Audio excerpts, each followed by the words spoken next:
Order, order. I'll call Josh Barber in to move the motion. I'll then call the Minister to respond. Just let the other members know that they may only make a speech with prior permission from the member in charge, and there will not be the opportunity, sadly, to wind up as it's only a half-an-hour debate. Josh Barber in.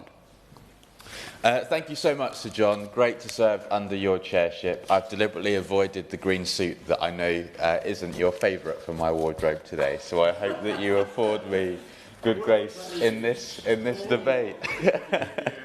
Private joke. But I'm grateful for the opportunity to spotlight the challenges faced by people experiencing homelessness who are placed by their local authority in temporary accommodation outside their local authority area. And in many cases, out-of-area placements are both necessary and appropriate means to safeguard vulnerable individuals. A clear example are survivors of domestic abuse who may be forced to relocate to ensure their own safety. But too often, for placing authorities, out-of-area becomes shorthand for out of sight and out of mind. Across our country, a scandal has unfolded where homeless people are dumped from one place to another without the proper assistance they need to address the causes of their homelessness and other support needs, which could help to get them back on their feet. Of course. So, John, can I commend the Honourable Gentleman for bringing this forward? It's absolutely incredulous that any department should send a family way out of their area, and I was absolutely shocked when I read about the issue in my constituency. An example, I had a family with a child who attended a special school being offered accommodation in County Tyrone, which is 3 hours away from where they live, where their child goes to school. There is no way, absolutely no way, that family could cope with the disruption to the routine for their children. Would have been severely detrimental. So does the Honourable Gentleman not agree that with family units, special consideration must be given, and particularly to those children who have particular needs within education? I thank the Honourable Member for his intervention, and he's absolutely right to highlight the scandal that families face in his own constituency. But what's even more scandalous is that is not the exception. It is happening in too many places, and due consideration isn't given for families with children and special educational needs. It doesn't go far enough, and too many councils are not just failing when it comes to making those kind of assessments, but they're failing to uphold their wider duty of care, their communication standards, and their accountability to follow the person and their families wherever they're placed. Now, in Eastbourne, this issue particularly grew during the pandemic, following the introduction of the last government's Everyone In directive, under which people who were experiencing homelessness were rapidly and rightly placed into temporary accommodation, including hotels and B&Bs, in order to protect their health and public health more widely. And although the Everyone In approach was formally stepped down by the government after the first lockdown, many local authorities have continued to use this model. And while extremely well-intentioned, it has since become an embedded, informal and unregulated practice that contributes to the sustained use of out-of-area temporary accommodation without the necessary support in place. Over the last couple of years in Eastbourne, out-of-area placements have increased fourfold to the 209 that Eastbourne hosts today. And as I've said in this very room before, out-of-area placements now account for 46% of all temporary accommodation placements in Eastbourne. Placements by Brighton and Hove City Council make up the majority of these placements. There are currently 178 placements by Brighton and Hove City Council in Eastbourne, with 31 made from other neighbouring districts like Hastings, Worthing and Rother, and a small number of London ones too. And to the point that the Honourable Member for Strangford made, this is not just a local issue, this is a national one. At the end of June 2025, 42,080 households were living in temporary accommodation outside their home local authority, which is a more than 10% increase since 2021. London accounts for a significant proportion of these placements, reflecting the acute pressures in the capital, and I recognise the scale of the challenge that is had in the capital city. But this pattern has clear consequences for other towns and cities across the country, which are increasingly expected to meet these needs without the resources, coordination or accountability that should accompany it.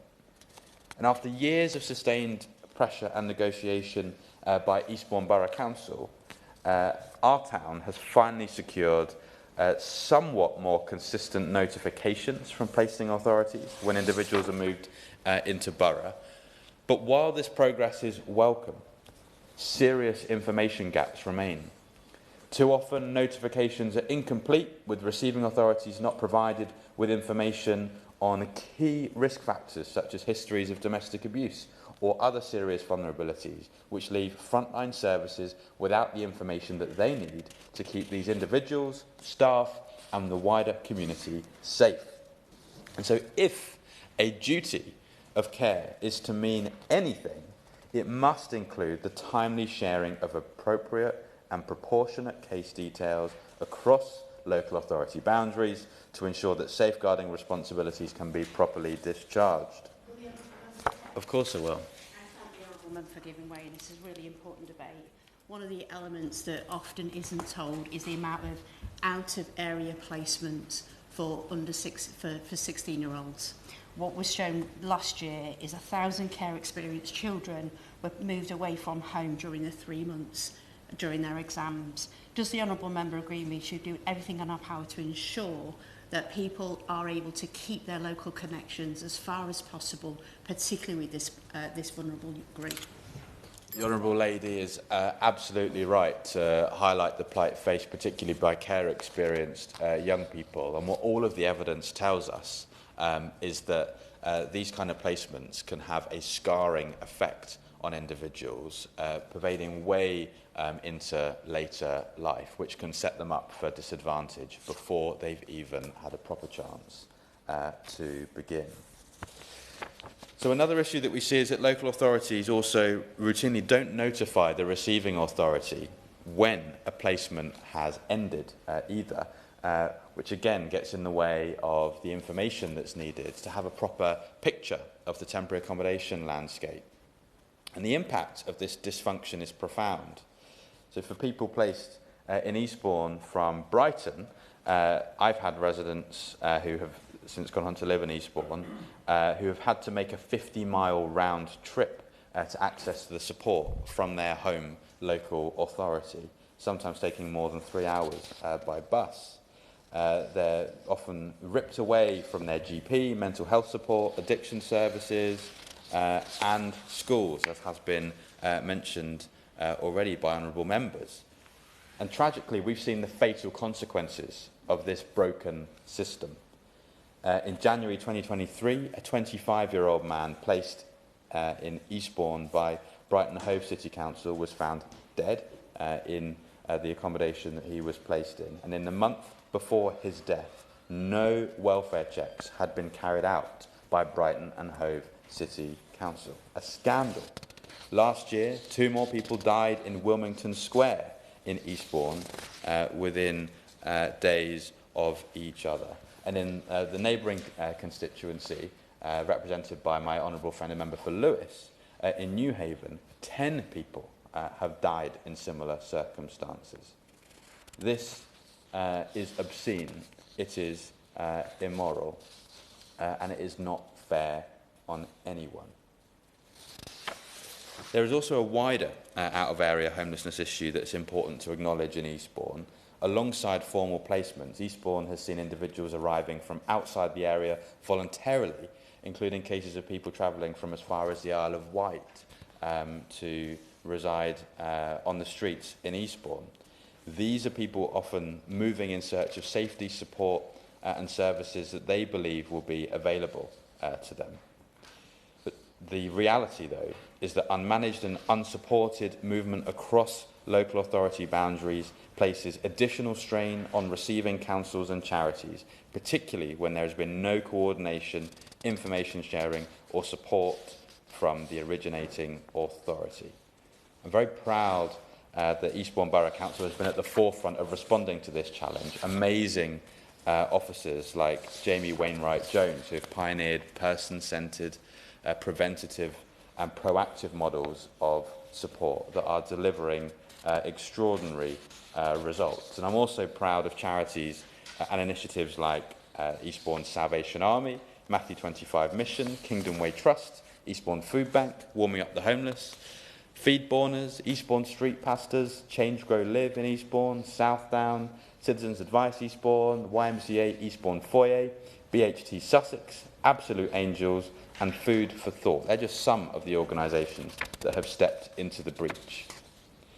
And I've seen some of their work firsthand, as recently as yesterday when I went to Matthew 25 and spoke with Andrea, Maria and Andrew from their team and volunteers about the impact of out-of-area placements on the town, on their services and most importantly on people. And I spoke there with one gentleman who piped up as we were having this discussion, who himself is someone who had been placed from Brighton and Hove City Council in Eastbourne without the support that he needed. His words were, "They ended up dumping me here." Inhumane. And I'm concerned at a national level, this issue still lacks the urgency that it demands. I raised this issue in a letter with, to the last minister, where she committed to further define where out-of-area placements are acceptable and expectations on placing and receiving local authorities.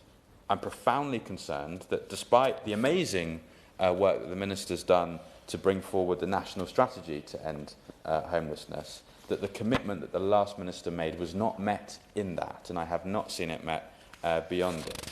So I therefore, to conclude, call on the minister to do 4 things. First, if she can set out a clear timetable for clarifying and strengthening the guidance on out-of-area placement so that local authorities know what is expected of them and so that people experiencing homelessness have the dignity and the support that they deserve, that honourable members have mentioned in their remarks too. Secondly, I would appeal to the Minister to directly consult with local government, especially Eastbourne Borough Council, of course, so that the real experience of receiving councils when it comes to this scandal informs the guidance to come. Thirdly, I would call on the Minister to clarify what sanctions exist to course-correct councils who fail in their duty of care and in their duty to cooperate with receiving local authorities. And fourth, in the meantime, I ask the government to make clear to placing local authorities who I believe are failing people experiencing homelessness, such as Brighton and Hove City Council, that their responsibilities do not end at the point of placement. The duty of care must follow the person. It cannot stop at an arbitrary local authority boundary. Ultimately, this is about fairness to councils, empowering our support services, and most importantly, protecting the dignity of individuals experiencing homelessness. And it's on those principles that I urge the government to act further without delay. Thank you. Minister of State for Local Government and Homelessness, Alison McGovern. Thank you, Sir John, and it is a pleasure to serve in this debate on such an important issue under your chairship. I was unaware of your views on green suits, so I shall try not to in future, Sir John. I want to thank the Honourable Member for Eastbourne as well for bringing this debate. He and I have discussed this issue a couple of times, and he's written to the department, and I congratulate him on working hard to make sure that this issue gets the attention it deserves. It is complex, but we've set out our national housing and our national homelessness strategy before Christmas, as he mentions. And I think that we can make a difference. So I'm going to just run through some of those areas. And I'll come to the points that he raises in a moment. We, as a government, inherited a homelessness crisis with both rough sleeping and the number of households in temporary accommodation more than doubling since 2010.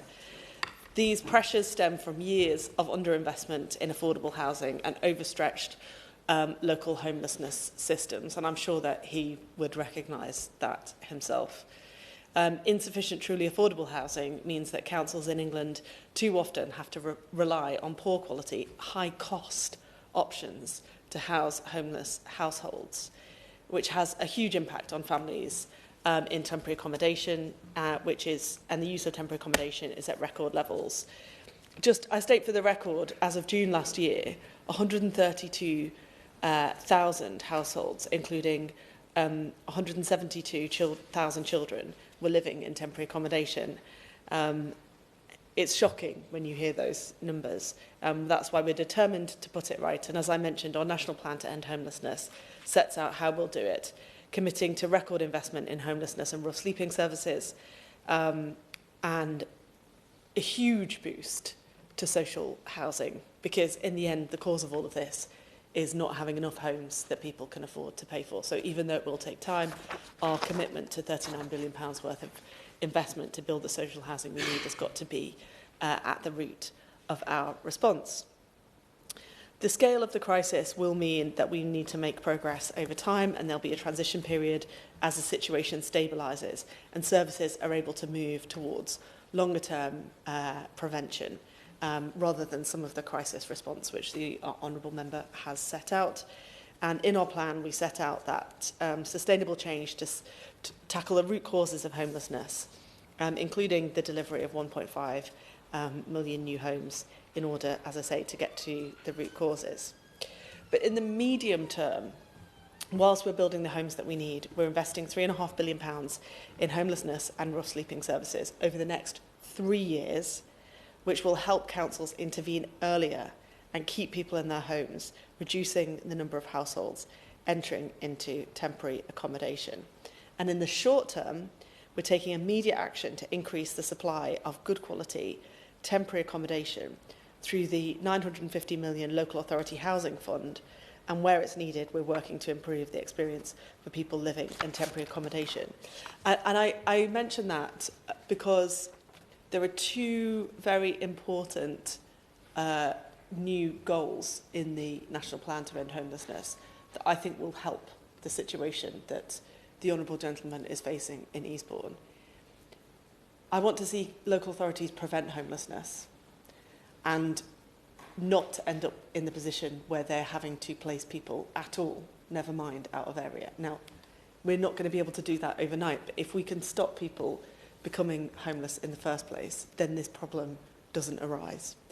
And the second point is, too many of the places that are having to fulfil their homelessness duty and are using out-of-area placements have poor access to good quality temporary accommodation in their own areas. So that's a way to prevent the problems arising before I get to the very reasonable points that he has made about what happens when you do need to place out of area. Now, on out of area placements, as of June 2025, 42,000 households in temporary accommodation were placed outside their home district, with the majority being placed in nearby regions. London boroughs account for the vast majority of these moves, placing 34,000 households out of area, and also receiving the highest number of inward placements from other boroughs. And I mention that as a proud northerner, Sir John, I sometimes hear from my colleagues in the north of England about whether London, is the cause of all of our problems. It's just not true. London is dealing with significant issues relating to poverty themselves. And this is a huge amount of disruption for the individuals and families who are affected. We can't accept it as inevitable, as I've said. So we think our plan will help get to the root cause of it, but we must act now to address poor practice in managing out-of-area placements to ensure that they are not used where closer, more suitable accommodation is available, and where they are used, that there is collaboration between placing and receiving authorities, which comes to the heart of the points that the Honourable gentleman has made. Now, the Homelessness Code of Guidance makes clear that all temporary accommodation placements, including those placed out of area, must be suitable, including minimising disruption to schooling, healthcare, support networks and other essential services.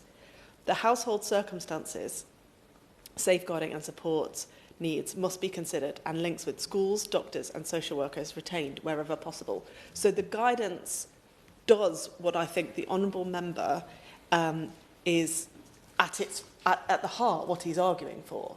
So the question is, why is it not working if the guidance is already there? And he mentioned a commitment made by my predecessor for strengthening the guidance, which is restated by the homelessness strategy, and we will be engaging with councils. And he's already written on behalf of Eastbourne. I'm in touch with councils week in, week out, including, for example, Brighton, which he also mentioned on a number of occasions. And I will be on the hunt for the areas where we need to strengthen in all my conversations with local authorities day in, day out, which he will know because of the funding settlement is very regular at this moment. So yes, I will, of course, give way. I thank the Minister for her response and for giving way. And I'm heartened that a review of the out-of-area placements guidance is still very much on the cards, but I'm disheartened not to hear a timetable for that. And so it feels as though not much has progressed since that letter and the response that I received in the summer. I wonder if you can share a timetable for when that review will take place and be concluded. Minister. Thank you, Sir John, and I thank the Honourable Member for his point. I would disagree with him that not much has progressed, because we have published a national plan to end homelessness. And as I set out before, the point of that plan is to increase prevention, and then in the short and medium term to get better quality placements closer to home. And that action plan is what we're working on now. I don't want to give him an arbitrary deadline for work on the guidance, but I'm sure we will speak again on many occasions. It will be part of the action plan and the steps we're taking coming out of the strategy, and I'm very happy to update him as we move along. Sir John, let me just make some progress in responding to some other of the points that the Honourable Gentleman raised. For example, we do already require that the suitability of the location for all members of the household must be considered by the authority, and housing authorities should, wherever possible, seek to place homeless households within their area, except where there are clear benefits for the person seeking assistance. And I'm pleased that the Honourable Member mentioned those who are experiencing domestic abuse, where we would all obviously see the benefit of an out-of-area placement, and I'm sure he's not meaning to imply anything other than that at all. Where an out-of-area placement is suitable and necessary, good communication between authorities is vital, as we've heard, and Section 208 of the Housing Act requires councils to notify the receiving authority where they place a household out of area. Now, we know that across the country notifications are not always made, and where they are made, the information provided is limited, and that's not good enough. I expect all local authorities to ensure placements and notifications align with duties under the relevant legislation. And the Honourable Member asks about sanctions and so on.